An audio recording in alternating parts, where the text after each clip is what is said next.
Well, welcome folks to a very special episode of VGMporium. Why is it special? Well, this upcoming weekend, a couple days after this episode airs, is my wife's birthday, so I made this little playlist specially for her. And the theming of this playlist is water, or like things related to water. I was originally going to make this more focused towards like ocean and river themes type things, but decided to just kind of go for a general just water theme. So the reason why I'm kind of making her birthday playlist focus around water is because that she has spent most of her life around water. So like either being over by the, living by the ocean, or, being on the river, being a raft guide. It's just very healing to her and just kind of like home. So for her birthday, we're going to be going out to the area of the California coast that's known as the Slow Coast, which is between like Half Moon Bay and Santa Cruz, which is also where this lighthouse called Pigeon Point Lighthouse is, where both we got engaged, also on her birthday, and where we had our wedding as well, about half a year after that. And the coolest part is that I'm going to surprise her with this playlist when we get to Highway 1, because going down from, where we're getting onto Highway 1 to where we're going is about a half hour or so, so it's going to be, just work out just right, hopefully. So my heart, I hope you enjoy this music I picked out for you, and, it's kind of like a nice blend between, like, my tastes and what you like as far as what I play, so, yeah. So this song that we came in on was Aquatic Ambience from Donkey Kong Country, composed by David Wise. Though a cool little fact is that David Wise said that he never actually gave this song a name. He never called it Aquatic Ambience. It just kind of came up from I guess the soundtrack listing that Rare Nintendo put on it, or from the fandom. I can't quite remember what it was, but there you go. But it kind of makes sense as to how it got that name from wherever it came from, because it plays in one of the few underwater stages in this game, and they're all just kind of like these cool, kind of ethereal, just little underwater mazes just going all over the place. Got coral and kelp and everything going on, and just kind of like that cool water. I think there's a water effect in the foreground. It's been a while since I last played it, but just the combination of just the way how the levels look and the music just kind of creates this really cool just atmosphere and feel to it, just this nice ambience. Ha ha hee ho! Wasn't that funny? Yes. So now, on to the next song, which is Aqui-land Mahaaru from Bahamut Lagoon, composed by Noriko Matsueda.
That was Aqui-land Mahaaru from Bahamut Lagoon, composed by Noriko Matsueda.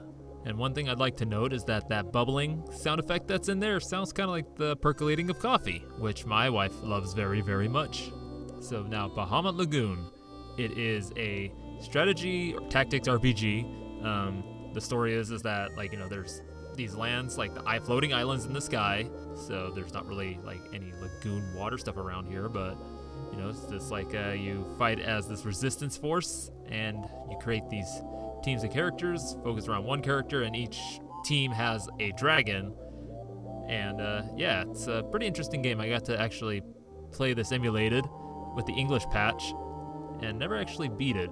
Only maybe got like maybe 3/4 of the way through. But I did make it to Aqui-land Mahaaru, which is, as the name would suggest, one of the floating islands that is just water-based, and it's kind of like one of the I don't know if you actually do battle there, or if it's just like one of the kind of like rest stops on the way. Like I said, it's been a while since I played the game.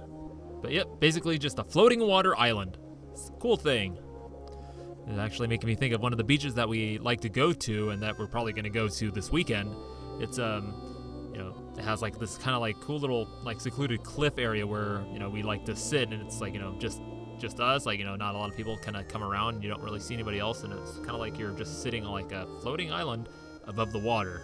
It's, you know, maybe not quite that magical sounding, but you know, it's close enough, and it's really nice. You know, so just getting to hear the waves crash against the cliff, snuggling together, like sitting on the ice plants and wrapped up in a nice warm wool blanket. Because that area, no matter what time of year, usually tends to be on the cooler side of temperate. Now, we're going to move on to our next song, and that is Sea Breeze Town from Kaze no Densetsu Xanadu 2, composed by Falcom, Sound Team JDK.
That was Sea Breeze Town from Kaze no Densetsu Xanadu 2, composed by the Falcom sound team JDK.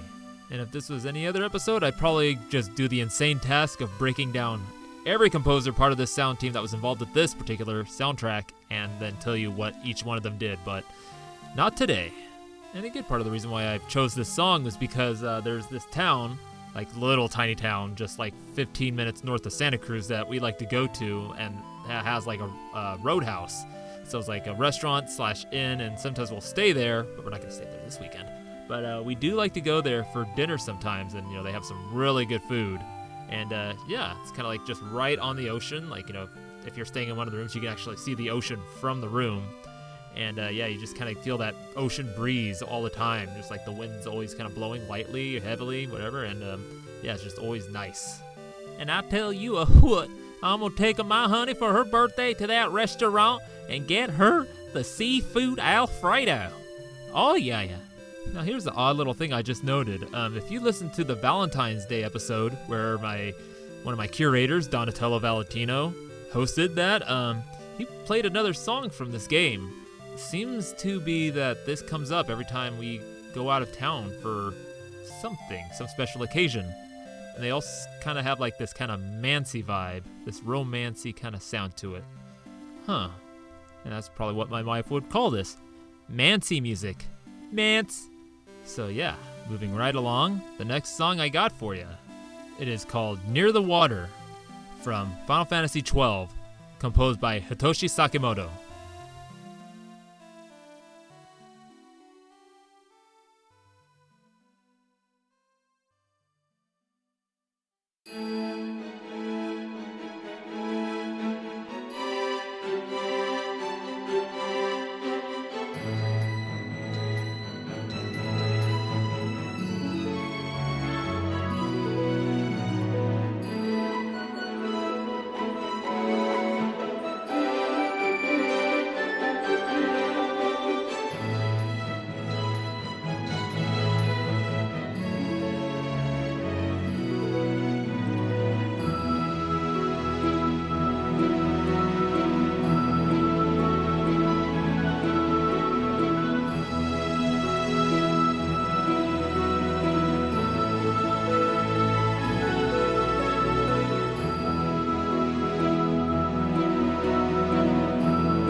That was Near the Water from Final Fantasy XII, composed by Hitoshi Sakimoto. And my wife has told me many times that the music that she really likes from video games is Final Fantasy music. Plus I like Final Fantasy XII's music, so there's that. But she did say that I should do a whole episode on Final Fantasy music, but I decided not to do it for this episode because I'm pretty sure there's going to be an FF burnout with all the Oimatsu love going on with the Masters of VGM that's still going on right now. And of course, the main reason I chose this track is because it plays in the South Bank Village, which is within the Damaska Easter Sand, which is basically a village that is right up against the bank of the really large river that runs through that whole area. And as I mentioned earlier, she really loves the river. She, spent a good part of her life on it, raft guiding on it. This would be the American River, which we actually right now live 20 minutes away from. So it's just really easy for us just to get in the car, go down to Coloma Lotus area, and just find a hiking trail down there to just go do a loop, be by the river for a bit, and then come back, and then come home. It's nice. So if you want to get an idea of what I'm talking about and you're familiar with the area, just look up, Coloma or Lotus, and you'll see the American River right there. And it's a really nice area. But of course, for her birthday, we're going to be near a different body of water, the ocean, which leads us into our next and final track of this playlist. And it is from Endless Ocean. This is the character select theme, composed by, I believe, Ayako Saso.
That was the character selection theme from Endless Ocean, composed by Ayako Saso. Now, before you say anything, I know you don't like this kind of music, but part of the reason why I chose it, other than the fact that it was in a game called Endless Ocean, is because I remember you telling me when we worked together before we were in a couple, and you even played it for us in the kitchen, that you got this mixtape from a friend, I can't remember who you said it was, of just lounge tunes. Just weird old lounge tunes. Or I think more specifically, they were bachelor pad tunes. So, just a little something for us to chuckle at as we get closer to our destination. So yes, before we were even a couple, we used to work in the deli of the local co-op. We just kind of got to know each other. Like, we mostly worked together out in the front, making sandwiches or doing all the prep stuff and making juices, whatnot. And we had a stereo player in the back, played CDs and cassettes and stuff, and it was all hooked up through the kitchen. And one day she just brought in this mixtape of just all these weird lounge bachelor tunes, and we just all had a good laugh at it. So a little trip down memory lane for us. So now this game, Endless Ocean, is basically an ocean exploration game. It's just, you just go. It's kind of, I don't think there's really much more to it than just exploring different parts of the ocean, and you're just hanging out in the water with the fishes, and yeah, I haven't never played it because alas, I never owned a Wii. And of course, we won't be getting in the ocean because that part of the ocean is actually pretty cold, but it's summertime, so maybe it might be a little warm, but mostly we're going to just be sitting on the beach, hanging out maybe on that cliff that I told you about earlier, and just enjoying the ocean and hearing the waves and the fresh air, like just that kind of nice ionized water mist just kind of coming in at us, and yeah, getting a refresh. And there it is, the water-themed playlist I made for your birthday, my lovely, lovely wife. Hope you enjoyed it, and know that I love you so very, very much. And I hope all of you enjoyed it as well. And so this is where I'm going to take my leave. You can find VGMporium on all your favorite podcatchers, on Instagram and Twitter. And then you can find Rage Cage at Facebook, where you can also find the VGMporium. It's kind of linked to that account. I couldn't figure out how to separate them, but as well as on Instagram and Twitter, and then SoundCloud for original musics. So yeah, next week is going to be a bit of a surprise. Hopefully I'll have it ready by then. So yeah, thank you for coming into VGMporium and listening to me just kind of be sweet on my wife here. So happy birthday, my heart. I love you.